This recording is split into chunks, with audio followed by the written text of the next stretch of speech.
Hello friend, હું છું Rajput Arjun sir Rajput YouTube ચેનલમાં તમારું સ્વાગત છે. તો મિત્રો, આજે આપણે આ વિડીયોમાં ચેપ્ટર નંબર 3 દ્વિચલ સુરેખ સમીકરણ યુગ્મ અને તેની અંદર આપણે વાત કરીશું દાખલા નંબર 2. સ્વાધ્યાય 3.3 એમાં દાખલા નંબર 2 2x + 3y = 11 અને 2x - 4y = -24 નો ઉકેલ શોધો. એવો એમ પણ શોધો કે જેથી y = mx + 3 થાય. સૌપ્રથમ આપણે અહીંયા સમીકરણ લખી નાખવાના. 2x + 3y = 11 સમીકરણ નંબર 1 અને 2x - 4y = -24 અને આપણે કહીએ સમીકરણ નંબર 2. હવે આપણે પહેલાં તો x અને yની કિંમતને એકલી કરવાની, પછી એને આપણે y = mx + 3માં નાખવાનું છે. ચલો, પહેલાં હું સમીકરણને લોપની રીતે ઉકેલ મેળવું છું, કારણ કે આમાં આપણને કંઈ કીધું નથી કે લોપની રીતે કરો કે આદેશની રીતે. જો સાઇન બદલાવું, માઇનસ માઇનસ છે તો પ્લસ, માઇનસ છે તો પ્લસ, આ બે ઉડી ગયા. 4 ને 3 7y, 24 ને 10 34 ને 1 35, y = 35/7, 7 × 5 = 35, તેથી y બરાબર કેટલા આવ્યા? 5. હવે એને આપણે નાખવાનું છે આની અંદર. સમીકરણ નંબર 1માં y = 5 લેતા 2x + 3y = 5 = 11. 2x 3 × 50 = 15 = 11. 2x = 11 - 15. 15માંથી 11 છે, 5માંથી 1 છે 4, 1માંથી 1 જાય તો 0. 2x = 4, તેથી x બરાબર કેટલા? 4/2, 2 દુ 4, તેથી x બરાબર કેટલા આવ્યા? 2. હવે એને આપણે મૂકવાનું છે આમાં, y = mx + 3માં. y = mx + 3. yની કિંમત 5, m x દેખાય ને 2 + 3. અહીંયા 2m એમને રાખીશું, 3 પણ એમને. 5 3 ને આ બાર ઠેકલ તો માઇનસ થઈ જાય, અહીંયા વધશે 2m. 5માંથી 3 છે એટલે 2 = 2m, તેથી 2/2 = m. 2 2 વયા ગયા એટલે m બરાબર કેટલા આવ્યા? 1. ખ્યાલ આવી ગયો? ચાલો નેક્સ્ટ ક્વેશ્ચન નંબર 3. નીચે ની સમસ્યા ઉપરથી દ્વિચલ સુરેખ સમીકરણ યુગ્મ મેળવો અને તેમનો ઉકેલ આદેશની રીતે મેળવો. તમને કહી દીધું છે કે આદેશની રીતે મેળવો, એટલે તમે અહીં લોપની રીતે કરી શકો નહીં. ચલો, હવે એમાં જો આ 3 માર્કની અંદર પૂછાઈ શકે એવા સમ મોસ્ટ ટાઈમ પી છે, ખાસ કરી લેવા. જો બે સંખ્યાનો તફાવત 26 છે તો ધાર લેવાનું. ધારો કે પ્રથમ સંખ્યા x છે, બીજી સંખ્યા y છે, બંનેનો તફાવત 26 છે. x તફાવત એટલે થાય બાદબાકી, x - y = 26. આને આપણે કહીએ સમીકરણ નંબર 1. બરાબર. ચલો, એક સંખ્યા બીજી સંખ્યા 3 ગણી છે. પહેલી સંખ્યા એટલે x અને બીજી સંખ્યા એટલે y. આ જે છે પહેલી સંખ્યા બીજી સંખ્યાથી કેટલી છે? 3 ગણી, એટલે અહીંયા આવશે 3. x 3y ને આ બાર ઠેકર તો માઇનસ બરાબર 0. આને આપણે કહીએ સમીકરણ નંબર 2.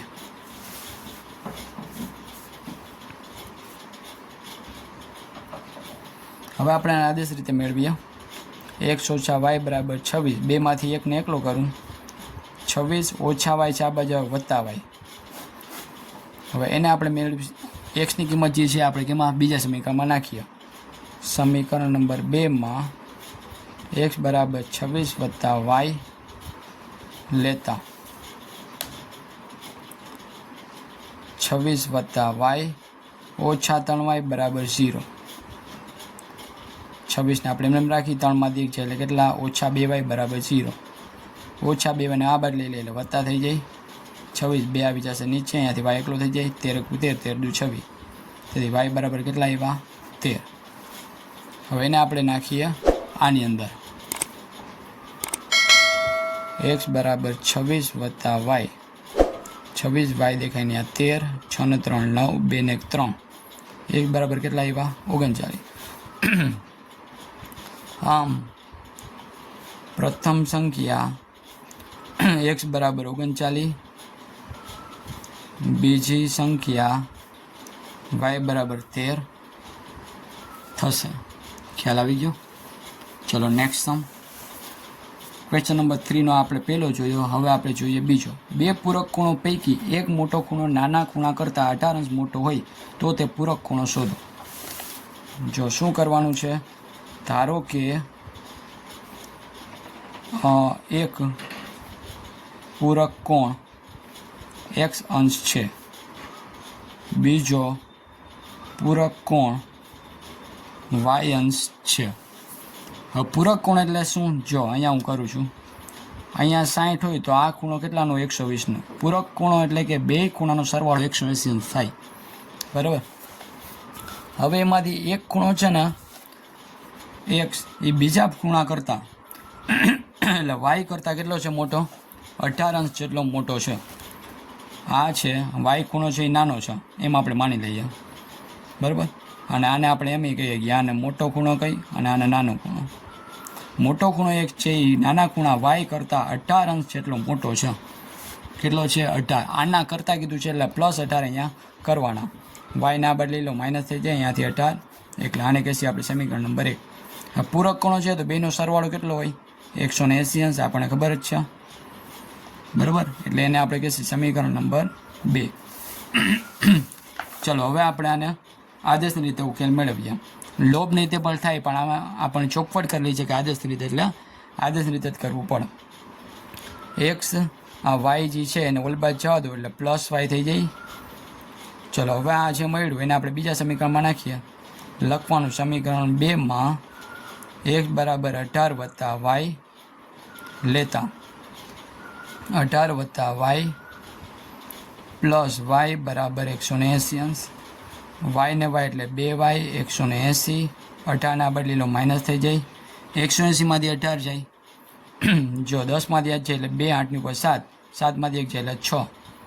2y બરાબર 162. તેથી y બરાબર 162 ભાગ્યા 2.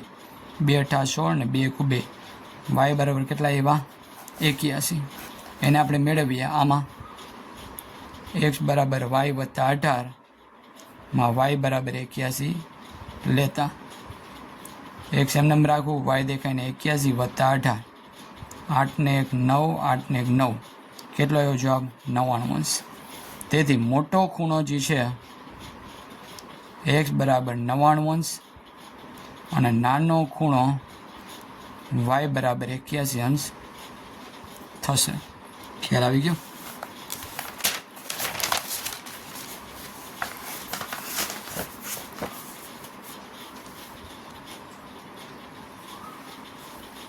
ક્રિકેટ ટીમના કોચે 7 બેટ અને 6 દડાઓ 800માં ખરીદ્યા. પછીથી તેણે તે જ કિંમતવાળા 3 બેટ અને 5 દડાઓ 1750માં ખરીદ્યા. તો એક બેટ અને એક દડાની કિંમત શોધો. લખવાનું, ધારો કે એક બેટની કિંમત ₹1 છે, એક દડાની કિંમત ₹y છે. 7 બેટની વાત કરી એટલે 7x, 6ની એટલે 6y બરાબર 3800. 7x ને આપણે એકલા કરી 3800, આ 6y નાખી દઉં ઓલી બાજુ, x ને એકલો કરું 3800 ઓછા 6y, 7 વહી જશે નીચે.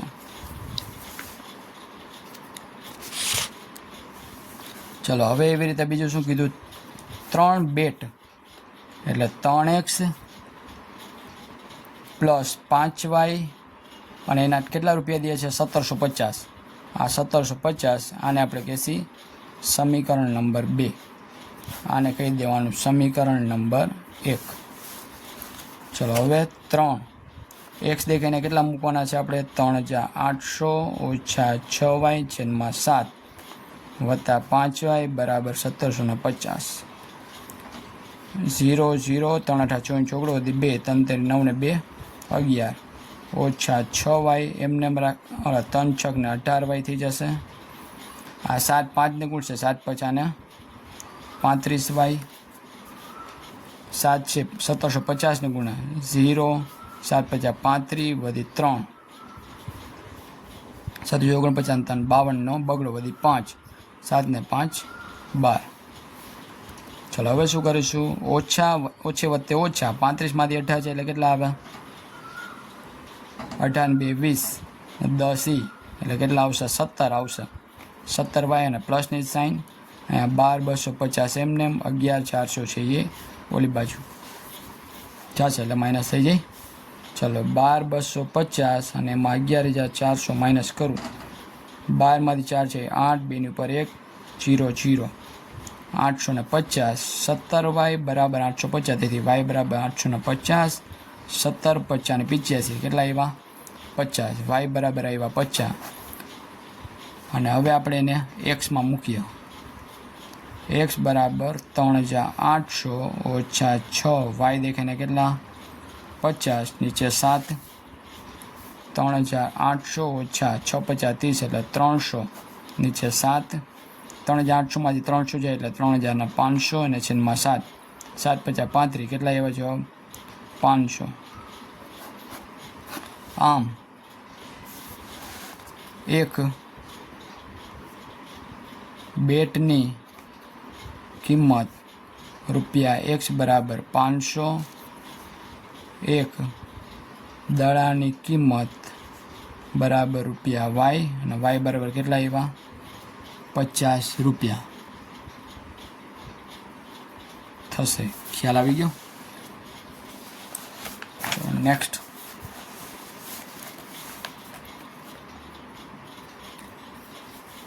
એક શહેરમાં ટેક્સીનું ભાડું નિશ્ચિત ભાડા અને અંતરના પ્રમાણમાં સંયુક્ત રીતે લેવાય છે. 10 કિલોમીટરના અંતર માટે રૂપિયા 105 અને 15 કિલોમીટરની મુસાફરી માટે રૂપિયા 155ની ચૂકવણી કરવી પડે. તો નિશ્ચિત ભાડું અને કેટલું અને પ્રતિ કિલોમીટરના કેટલા દરે કિંમત ચૂકવવી પડે. મુસાફરે જો 25 કિલોમીટરની મુસાફરી માટે કેટલું ભાડું ચૂકવવું પડશે એ પણ કહેવાનું છે. જો આની અંદર બે વસ્તુ આવી, એક તો નિશ્ચિત ભાડું અને અંતરના પ્રમાણે ભાડું. લખીએ આપણે, ધારો કે નિશ્ચિત ભાડું રૂપિયા 1 છે અને અંતરના પ્રમાણે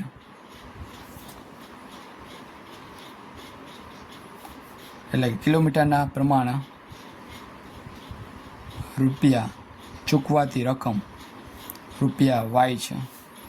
હવે નિશ્ચિત ભાડું એટલે x અને 10 કિલોમીટર મુસાફરી કરે, 1 કિલોમીટરના y તો 10 કિલોમીટરના કેટલા થાય? 10y થાય. અને એ બેનો ટોટલ થઈને 105 દે છે રૂપિયા. અને કહીએ આપણે સમીકરણ 1. સેમ એવી રીતે નિશ્ચિત ભાડું 1 છે, 15 કિલોમીટરની વધારાની મુસાફરી કરે, હવે જેટલા વધારે કરે એના y રૂપિયા, તો 15 કિલોમીટરના કેટલા થાય? 15y બરાબર 155. આને આપણે કહીએ સમીકરણ નંબર 2. ચલો હવે આપણે લોપની રીતે આદેશની રીતે મેળવીએ. એક્સનો એકલો કરું, 105 ઓછા 10y. સમીકરણ 2માં x બરાબર 105 ઓછા 10y લેતા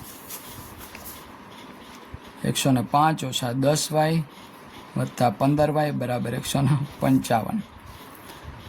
ઓછે વત્તે ઓછા એટલે 15 માં 10 એટલે કેટલા આવે? 5y. 155, 105 ને આ બાજુ લઈ લો એટલે માઇનસ થઈ જાય. 5 માં 5 0, 5 માં 0 જાય એટલે 5. અહીંયા 5y બરાબર 50 આવ્યા, તેથી y બરાબર 50 / 5. 5 દાણ 50 એટલે y બરાબર કેટલા આવ્યા? 10. એને આપણે મૂકીએ અહીંયા. x બરાબર 105 ઓછા 10, y દેખાઈને 10. 105 10 દાણ 100, 105 માંથી 100 જાય એટલે કેટલા આવે? 5. આમ